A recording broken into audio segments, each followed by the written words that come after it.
Fatime combattant Fatime tokobangisa combattant bolali boende nini tokobangisa wewe kwa sala nini kwa sala nini combattant na moni moral na bino ezana sema kasi tokopola te victoire ezali na maboko na biso lelo nde bokoyeba ke République démocratique du Congo a vu la moussousou ya changement selon nos informations morale ya bajoueur na Maroc eza au Zénith bajoueur bakei ko s'incliner na lilita ya Marshal Mobutu na Maroc. Tous les joueurs babeta ki awote bakobeta na babeta ki malamu awote bakobeta kuna Congo lelo toza ko se qualifier na poko boko se pela boza la télévision boko jamboka soki azui disponibilité azui changement te à cause de la sur place na équipe nationale pour na ko appuyer bango pour la qualification na minute oyo Maroc a komi kolenga parce que ayebi lokito ya Léopard bachaki biso 2-0 et pas Congo Brazza avec Claude Leroy mais ayeba kiteke azobeta na zombo le soir voilà tango ba joueur ba zoaki moral to renversé 4-2 na minute oyo Maroc azali kolenga parce que ayebi Léopard abetaka bien surtout à l'extérieur du pays. Il ne peut se FIFA. Il ne peut se FIFA. Ceux qui vont avoir combattre, Boganga d'abord c'est-à-dire Nene Bolobi Boye Léopard a gagné, Azana soutien, il y a des combattants, le peuple est là. Le peuple est là. Les autres combattants d'information, au Italie, il y a sécurité. Sécurité à l'est, sécurité à Kinshasa. Donc, épinglé dossier, Mounen. Oyo, Tozali Nango, sur le plan sécuritaire, il y a un coup d'état manqué. Avec l'animateur, il y a un coup d'état. François Beya, jusqu'à aujourd'hui, l'histoire n'a été. Donc, Sabino, Makambo, Wezali Koleka, entre Gilles Alingeti, na ministre, il y a EPST Tony Mouaba, Bitumbezali Mounen. Chef de l'État, Azali Nakati à observation, donc Sabino, position, il y a peuple congolais, na position, il y a des combattants. Donc, histoire, il y a infrastructure. Oyo, ministre, il te perd à sali tourner na Grand Équateur, Mobimba. Donc, Sabino Makambo, Ezali Koleka, Kuna Boye, Bake, Fatia, Zosala Moussala. Distraction, il y a bateau, Wazoro Bake, à Salinine, Ba équatorien, oh, Bazaliawa, Bayebi Makambo, Salimi Kuna. Sogoza, Nande Konayo na Équateur, na Lisala, na Bumba, na Bwende, na Guadolit, na Mbandaka, na Bikor, tout na bango bakoyebisa yo Makambo Fatia azali kosala. De toko kota na diplomatie internationale. Namoni nazana collègue na ngai awa procureur azali awa lelo bokoyoka ye akobeta pe biloko aboko sepela makasi. IDPS FIFA. Ngai matière pour bima kaka vivacité. IDPS FIFA. IDPS FIFA. Président de la République Fachi Beton ndenge na bisaki bino. Azali nara ya Patrice Emery Lumumba.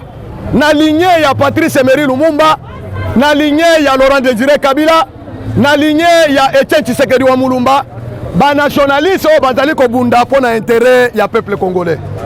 Na yebisaki ba combattant na peuple congolais en général que bituma Félix azobunda na Kabila. Ezali Kabila te ezali communauté internationale, les multinationales o bazobunda na yango. Pona ko libérer peuple congolais. Pour votre information, tozo ki indépendance c'était.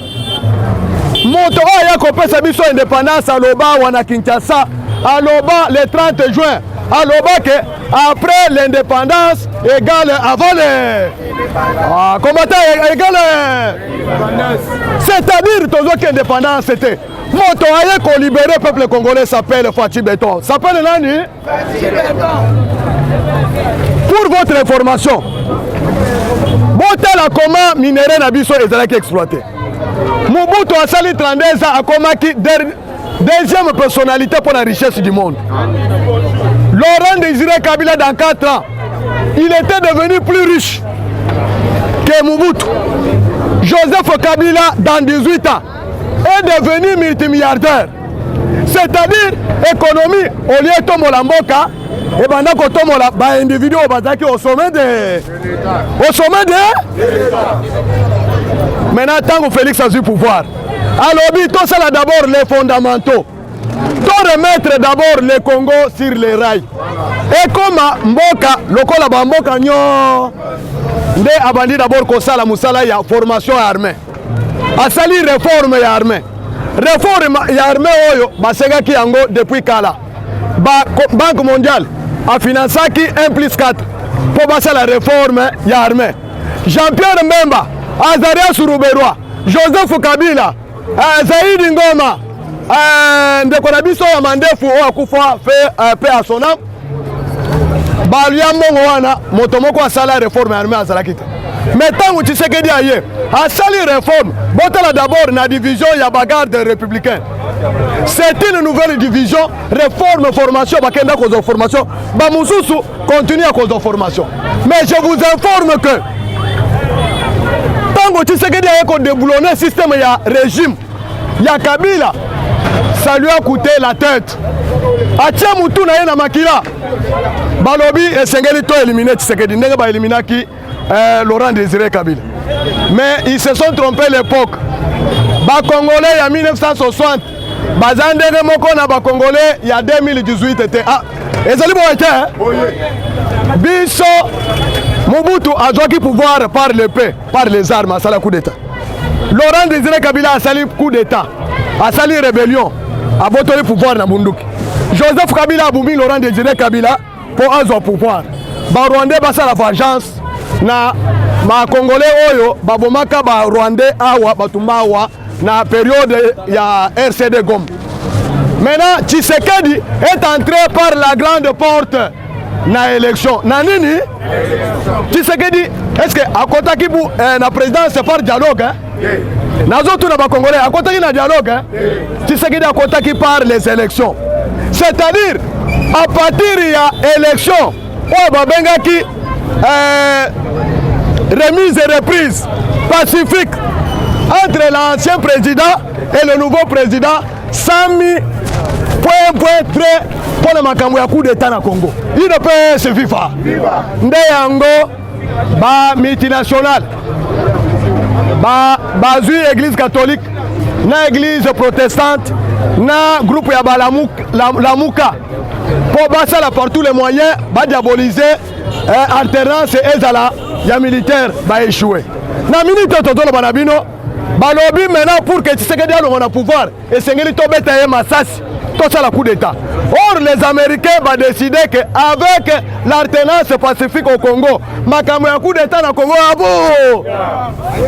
Maintenant comme le malheur ne vient jamais seul. Ba Monique Moïse Katumbi a quelque chose la diplomatie pour récupérer le pouvoir par force. Il a échoué. Balobi matin faut you ça par tous les moyens dialogue et quotité. Maintenant qu'est-ce qu'ils ont fait?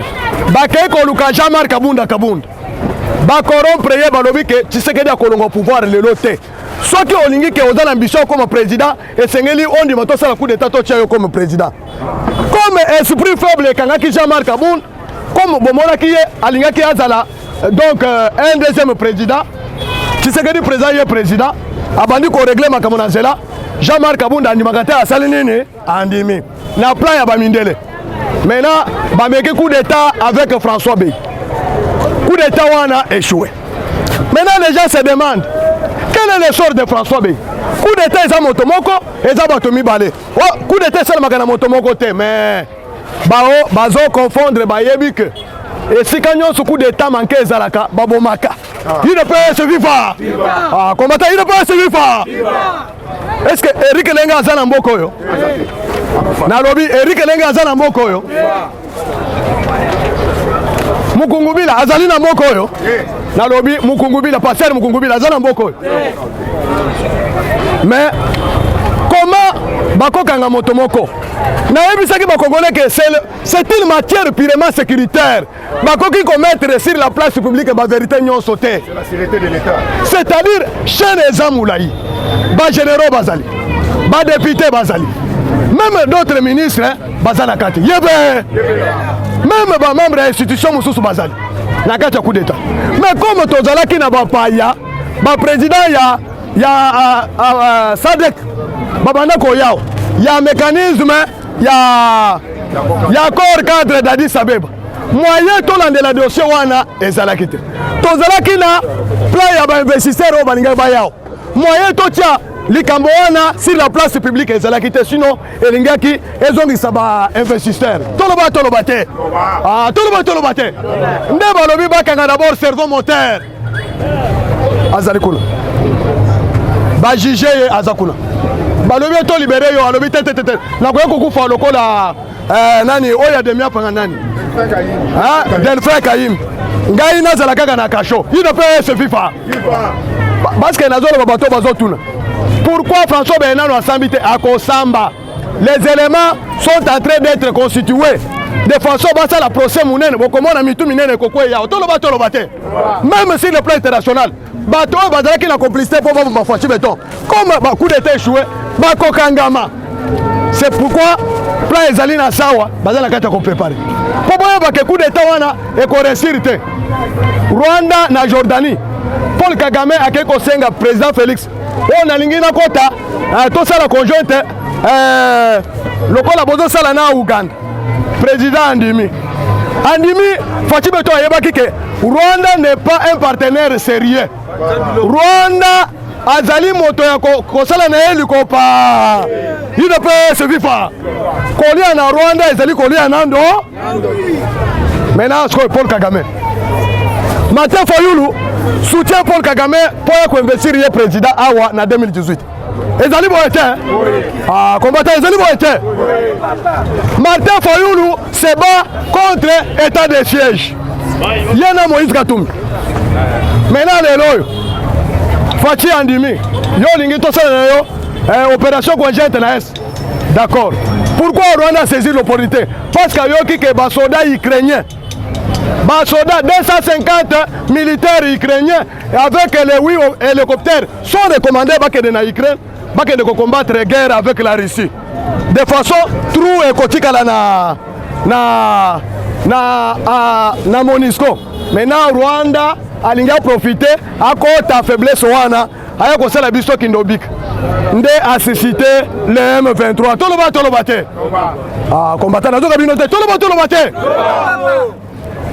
maintenant pour soutenir ndenge balakaki Rwanda nde Paul Kagame alakaki oyo aza na boloko nani François Beya soki ke bakangi yo ngai okomona ngai na kointervenir maintenant communication na bango nyonso na service ya sécurité FBI na ya Mossad ya Israël toloba te makambo na bango nyonso bakomplotaki toza nango na bapare l'état na biso service ya sécurité eza nango c'est pourquoi omoni na vie sociale kozwa bilingalinga te soki olingi ozwa moninga zo moninga oyo koapporter secours dans les moments difficiles toloba te c'est pourquoi faci akenda kozwa partenariat privilégié avec la première puissance du monde c'est-à-dire makambo nyonso oyo bazokombattre la RDC c'est-à-dire États-Unis aza na kati ino mpe se fifa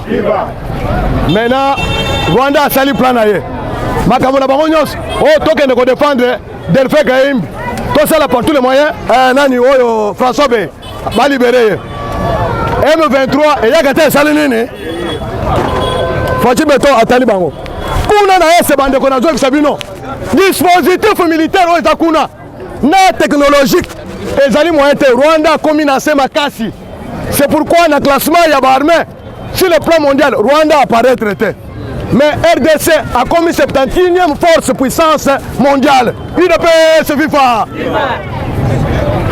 soyo balobi boy tango Kagame azolongwa Jordanie azopesa ordre M23 attaqué na Ruchuru na Chunza na village ya Chunza beko de adjudant moko na soldat ya ramoko preuve maintenant tozwi preuve bomonaki Paul Kagame aboyi koya na sommet ya mécanisme ya suivi ya corps ya Addis Abeba toloba te papa Tshisekedi aza Kabila te Tshisekedi aza congolais de pérede. Ah, Tshisekedi aza congolais de pérede. Aye ko libérer peuple congolais. Na buumbu na domination ya Rwanda.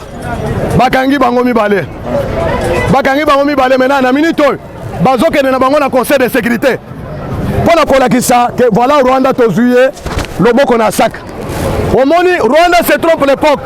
Paul Kagame se trompe l'époque. L'époque ya Kabila na ya ba Ruberwa, na ya ba Muzito, na ya ba Shadari eza différent na époque ya Fatiba. Ndenge nazo profiter pour na koloba ministre de l'intérieur. Ministre de l'intérieur, vice-premier ministre de l'intérieur Aselo. Musala ozo sala ezanini. Service à sécurité. C'est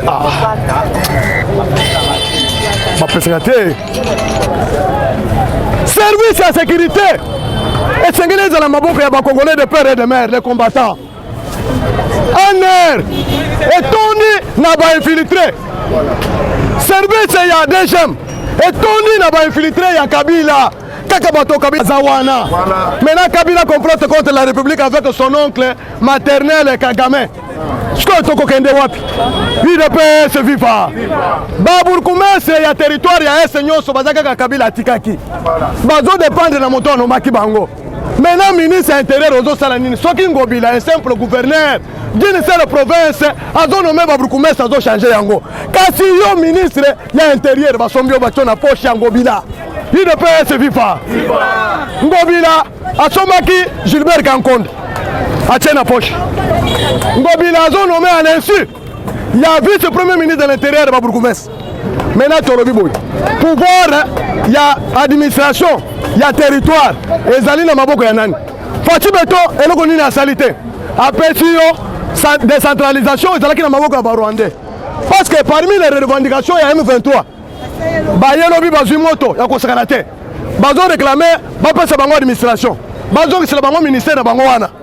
Ah, il ne peut pas se vivre. Kagame a zoné la décentralisation. Mais, Tolobi Boye, yo ministre intérieur va faire décentralisation. Na administration à faire continuer nous sur ma pression. Ba chef continuer. Ouais, bazo régner. Kaka ba Kabila tikaki. Maintenant, on met le pouvoir à biso en danger, non? Or biso to dans la droit, il y a qu'on défendre le pouvoir à biso qu'on préserve le plus longtemps possible. Les alibos étaient.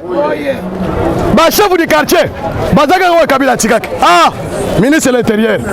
Skoyo, na lobi boy. Mandat ici la nabato Kabila Tcheki.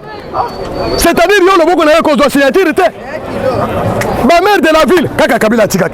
Maintenant, Moussala na yo skoyo ko bloquer ba gouverneur ya IDPS. Gouverneur ya Nord Bangi, ti le lo aza bloquant. On lobi ka kendete parce que soki akei nani IDPS a ko gagner. Maintenant, on doit travailler pour quel intérêt? Gouverneur Yanoro Bangi Azaliao. Chef de l'État a lobby que à l'intérim. A joué acte de démission. Mais ils ont bloqué Yao. Pour quel intérêt? Maintenant, il ne peut s'articuler sans gouverneur sur toute l'étendue de la République. Dans 26 provinces, tout ça, c'est un gouverneur de mon côté. Maintenant, l'élection, ils n'ont sacré Azali.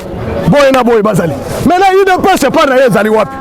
C'est-à-dire que Bissot Bundaki, à celle où on a Moussala. Bakombata il dépasse bakoma Baburkumese était, bakoma ba maire de la ville était, bakoma ba chef du quartier était. Maintenant administration ezali na maboko ya banani. Voilà. IDPS viva. Ah combattant les okabino IDPS viva. Viva. Makamoto zolo babo epesa katina kanda. 3 ans.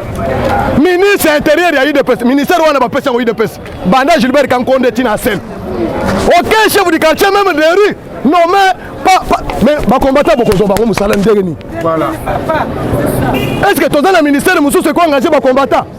C'est-à-dire la même guerre à Nani Gilles Alinguet, à Zobundisa gratuité de l'enseignement, la même guerre à celle à Zobundisa parti à IDPS. C'est tout le bâtiment. Ce qui fait la force du parti, c'est la capacité d'engagement des combattants. Maintenant, s'engager batoté. Pendant que tozali na bato oyo baza na fonction, il y a l'État. Oyo bakoki faciliter engagement ya ba combattant. IDPS viva. Je donne au conseil. O bato ba yebi cible ya ko attaquer te. Au lieu ko attaquer ba ministre, lokola ministre intérieur o na musala, o akoki ko pesa musala na aner. au conseil la demande d'emploi.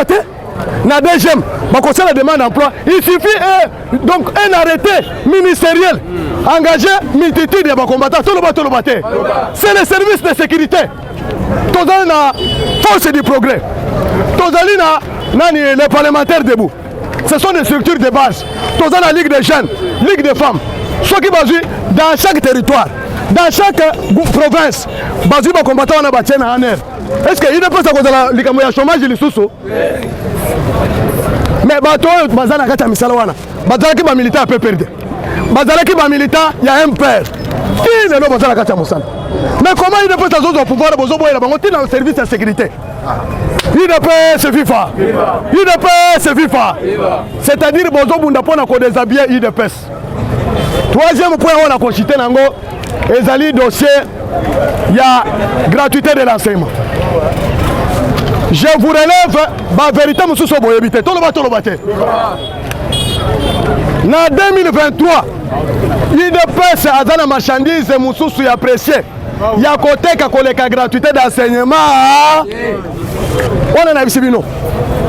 Bateau moni ba fandi peuple va fandi. Ils vont nous demander un compte à rendre. Bakotou na MRCT. Bakotou na AFDC abatité. Bakotou na ensemble ya Moïse Katumbi te. Bakoloba IDPS azui pouvoir à saler les bisoni. Papa, jour ya bilan, tala Moïse, tozana yena gacha gouvernement, abandi ko critiquer. Mais a fortiori les jours des élections, à combattre la campagne nenga mususu. Maintenant nenga nazo sabino, boye bake. Banda 1960. Tilelo. Budget ya ba enseignant sur toute l'étendue de la République. Bon ka ba point on a zo touché wana. Tout le baté. Ah, commandant tout le baté. Naïbi. Mobilisation. Il y a enveloppe salariale à enseignants sur toute l'étendue de la République. Commandant ba ministre il y a 1960, Tilelo. Baleki 70 milliards de francs congolais. Baleki quitté. Mais dans 2 ans seulement. Dans 2 ans combien? Seulement. Ah, combattant dans 2 Botuna. Bao bozona nangai. Bozo numéro nangai na compose numéro nangai. Botuna nangai. 170 milliards de dollars et de francs congolais. Na enveloppe salariale dans 2 ans seulement. Avec des réformes au ministre et EPC à Sali Tony Mwap. 170 milliards de francs congolais. Tout le baté. Ah, comment tout le baté. Ba ministre Kabila n'est pas de filao. Non, ba ministre Mobutu jamais va atteindre plus de 70 milliards de francs congolais. Mais Mobutu na enveloppe ya salaire, ça enveloppe ya enseignant les lots. Ezali 170 milliards dans 2 ans. Mais ce que tu as commis 5 ans, il coûte combien? Na minute to Sabino. Bako Sabino te fonctionnement, frais de fonctionnement na temps ya Kabila. Parce que Tozo Kabila comme référence, parce que nous avons salé une remise de reprise. Kozonga Sima, 45 000 francs par école. Maintenant, tout n'a l'élo. Tout n'a l'élo. Bah, l'école, nous avons touché 2 millions de francs congolais. Il ne peut se vivre. Mais, mon toandengo wana, Gilles Alingeti. Gilles Makamonazo, Sabino Bokomona après. Bokondima que Gilles Alingeti travaille pour les multinationales. Il sera notre adversaire aux élections de 2023. Tout le baté. Ah, tout le baté. Makamona Zol Sabino Bokoyoka après. Gilles Alingeti ne travaille pas pour soutenir le chef de l'État. Gilles Alingeti a consacré Bisso que a Koganga Bakabili Seignos. État de droit. Le loyo, matin tapon. Il a dévié la justice en présence de Gilles Alingeti. Est-ce que le dossier pour Kangalonzo, vous avez le sous-sous? Ah, combattant la Dotuna, dossier pour Kangalonzo, ils ont le sous-sous. Maintenant, l'état de droit au Gilles Alingeti. Mobilisation des recettes. Mais tout dans la ministre, Pirema, il dépasse Nicolas Kazadité. Les lois mobilisation des recettes Alingeti à la beauté. Ah, il dépasse Vifa. Bako Sabino, Gilles Alingeti travaille pour Moïse Katumbi. Les journalistes sont financés par Moïse Katumbi. C'est les mêmes journalistes qui sont financés par Gilles Ali. Ah, combattant, tout le baté. Là, on peut se mettre en matière. Gilles Alingeti roule pour les gens de Katumbi. Les mêmes modes d'opération. Oh, tu as Kabila, tu as attaqué le ministre IDPS. Le député IDPS, c'est le même mode Gilles Alingeti a opéré dans l'IGF. Ils ont traqué quelques ministres IDPS. ba ministre ya parti mususu baza attaqué. Pour votre information, ministre de l'économie. Ministre de quoi? Économie. Ah, combattant ministre de l'économie. Tokoyeba, bato bazaki na coup d'état. Bakoyeba na. Gilles Alingeti a payé ministre de l'économie mbongo 2 millions de dollars. Pour ça la nini, après ça tous les députés. Que bako engager 3 personnes par chaque député de façon que bako isayete. Il ne peut se vivre. Ah, il ne peut se vivre. Ministre wana tozelier mercredi lobby na palais du peuple. Ministre de l'économie a vu mbongo allié. Ba corrompre. Il n'est pas inquiété par Gilles Alingeti. Ba député ba lobby trop c'est trop. C'est-à-dire c'est un acharnement contre le ministre IDPS. Ah, tout le monde. Gilles Alingeti a menacé Nicolas Kazadi. Ministre IDPS. Ah, ministre IDPS. Gilles Alingeti a menacé Gizaro. Ministre IDPS. Papa, Moussala Oyo, ministre IDPS a salé l'infrastructure. Papa, ici on a cabinet à Tikela Bisso. Non, le ministre a salé partout dans les 26 provinces. Au condimentaire. Papa, Tamoula. Boza ba représentant bande konabino boto na bango na province awa chile jelo oyo balobaki ke chile jelo échoué wana bokoyoka bokolela na munoko yangu ah bokolela na munoko ya nini bota l'aéroport ya Mbujimayi ya bipem modernisation yeba zela ele ezole kati likolo ya zela ya mutuka likolo tozoke le tina bipem ah aéroport international et kozala balisé bokomona moderne pour avion minene ekita na matériel toke de kosala aéroport militaire na kabeka ah na kabeka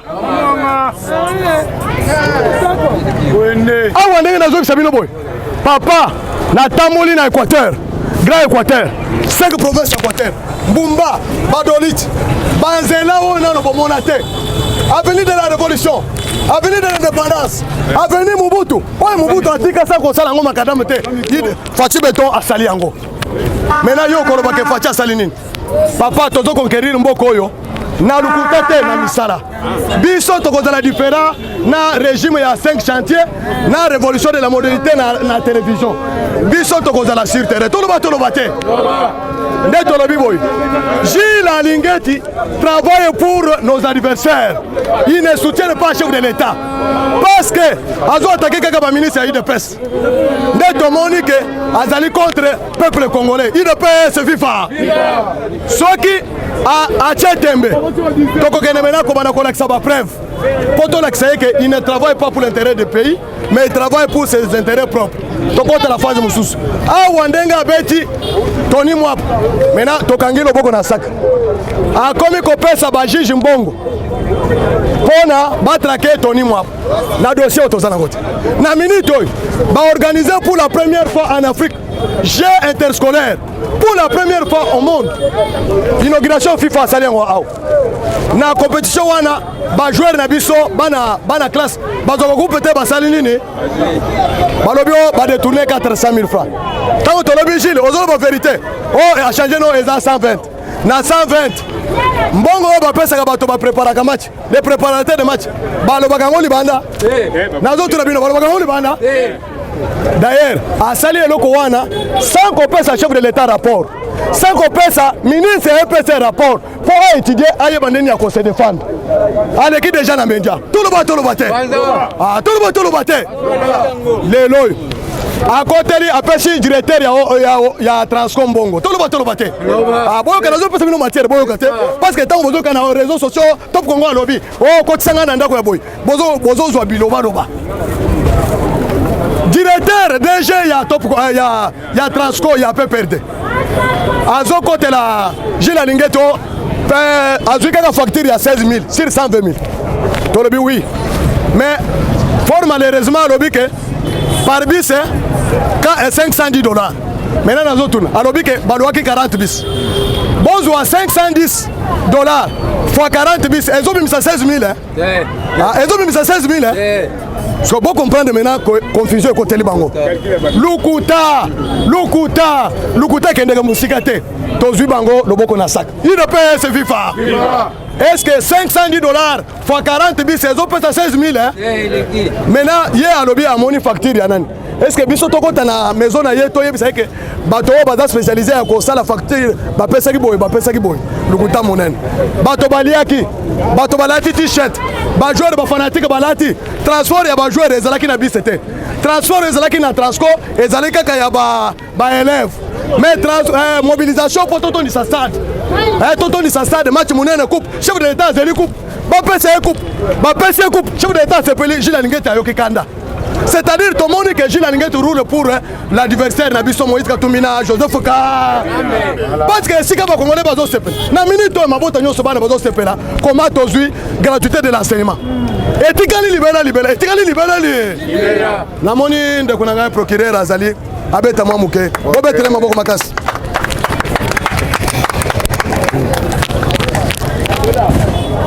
C'est viva! IDP, c'est viva! Fatibe! Umbata matato sola, boete. IDP, c'est viva! Soto lobi bino bozong sika béton, boete. Le président de la République, le commandant suprême, les magistrats suprêmes, les garants de bon fonctionnement des institutions. IDP, c'est viva! Lelo bokoyeba ke to utu wapi toza kokende wa parce que faut démontrer bino ba réalisation ya président de la République. Le président de la République a eu pouvoir na mando ki te kaka ndenge poza mataya hotel Koluba. Nous avons respecté les prophéties politiques tenues par notre fait Etienne Tshisekedi Tshilombo qui était notre mentor politique. Voilà. Il ne peut se vivre. Et quand nous sommes arrivés au pouvoir, Kabila ne pensait pas que Tshisekedi allait faire 2 ou 3 ans au pouvoir. Prévané, beaucoup d'États au monde qui déjà depuis Kala. À l'époque, quand on qui voyage l'intérieur, parce que la Constitution dit ceci, si le président de la République a convalescent, ou soit un empêchement, c'est le président du Sénat qui prend les relèves. Dans 6 mois, on organise les élections anticipées, Kabila retourne au pouvoir. C'est pour cela, à cette époque, tant que Tamamazaki posait au Sénat, Mokonzi Mboka tango avie ça la crash. Quand Mambaloba dans quelques heures je serai le président de la République. Il ne peut se vivre. Viva. Il ne peut se vivre. Quand Mambalobi dans quelques heures je serai le président de la République. C'était par rapport à l'esprit de la Constitution.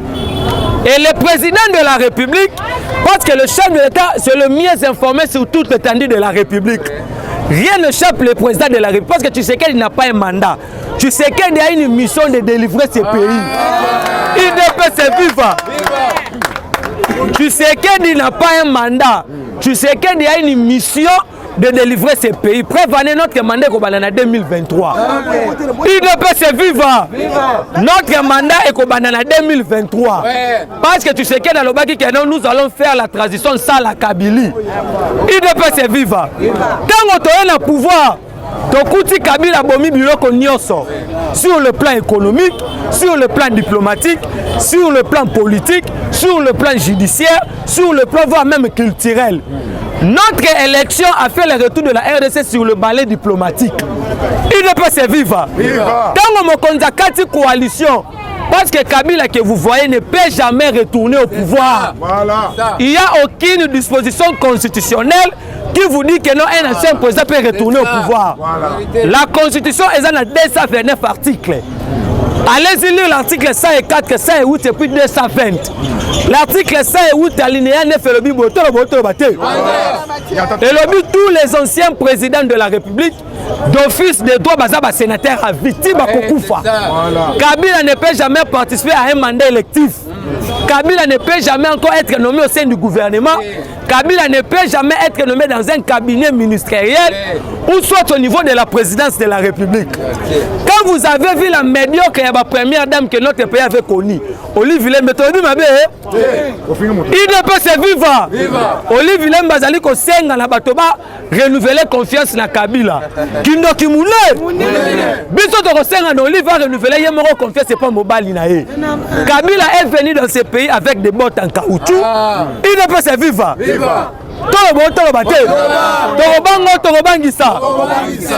Kabila est venu dans ce pays avec des bottes en caoutchouc. Bon, qui retourne à la formation militaire.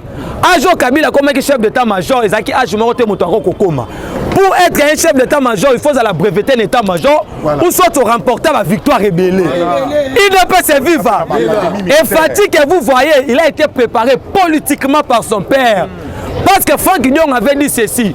Tu sais que dans l'action politique, mais la diplomatie a été réservée pour Félix Tshisekedi.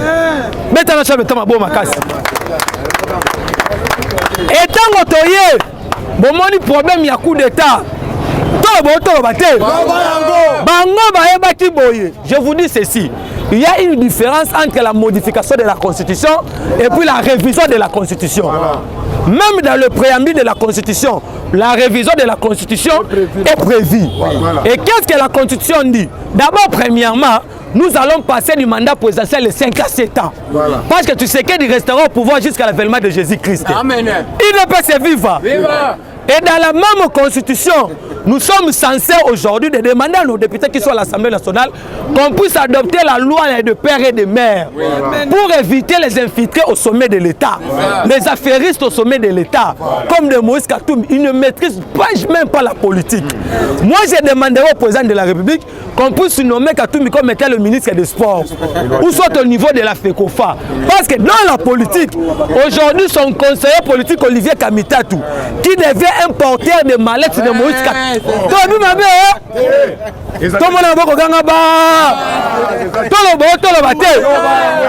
Olivier Kamitatou, un médiocre ancien président de l'Assemblée nationale, aujourd'hui il devient un porteur de mallettes de Moïse Katoum, qui est douteuse de ses nationalités, qui est né d'un père grec juif, d'une mère zambienne, d'une femme rwandaise, et puis ses fils ce sont des députés à Zambie. Et puis une telle personne comme ça, il vous demande qu'il puisse être un président de la République. Il est allé nous accuser en Pologne que nous sommes contre sa candidature en 2023. Mais qu'est-ce que ce pays n'a pas donné à Moïse Katoum? Qu'est-ce que ce pays n'a pas donné à Joseph Kabila? C'est pour cela que nous demandons à nos députés qu'on puisse revoir les avantages de l'ancien président de la République. Et puis Kabila doit passer dans les instances judiciaires pour les crimes contre l'humanité, les crimes de guerre, les crimes économiques. Il ne peut se vivre. Makambu oyo batebeye bazali koyeba yango te. Fallait qu'il ne peut se y pouvoir pour tout la Kisabino Makambu. Le parti que vous voyez, nous avons l'histoire de l'ANC en Afrique du Sud. Nous avons combattu 37 ans dans l'opposition et puis nous allons faire 37 ans fadé au pouvoir. Il ne peut se vivre. Aujourd'hui, il y a des avancées sur le plan économique. Toujours l'approbation de la Banque mondiale, toujours l'approbation de la Fonds monétaire international, toujours l'approbation de la Banque africaine de développement. Aujourd'hui, sur le palais diplomatique, sur le plan de la diplomatie, c'est pour la première fois que l'histoire de la COP 26. L'histoire de la G20. Parce que G20, c'est une grande structure où on prend de grandes décisions au monde. Ce n'est pas Tshisekedi qui gagne, ce n'est pas l'UDPS qui gagne, mais c'est le Congo et le Congolais. Il ne peut se vivre. Aujourd'hui, sur le plan sécuritaire, l'article 85 de la Constitution, si le pays peut-être inattendu menacé, il faut décréter l'état de siège. Vous avez vu, le chef d'État avait convoqué les alimentaires des institutions en décrétant l'état de siège. Vous avez vu que depuis qu'on a décrété l'état de siège, il y a des avancées. Nous avons récupéré quelques bastions avec sous contrôle ADF Nalou. Mais quand vous voyez Kabila a refusé de décréter l'état de siège, c'est parce qu'il était aussi complice dans le massacre. Il ne peut se vivre. Quand vous voyez Kabila refuser parce que Kabila lui-même c'est un Rwandais. Kabila n'est pas un Congolais. Parce qu'il y a des gens qui ont fabriqué Kabila dans ce pays. Comme de Emengo Imukena, comme de Katumba Mouake, comme de Samba Kaputo. Parce que Bango va détenter la secret à pouvoir à Kabila. Il ne peut se vivre.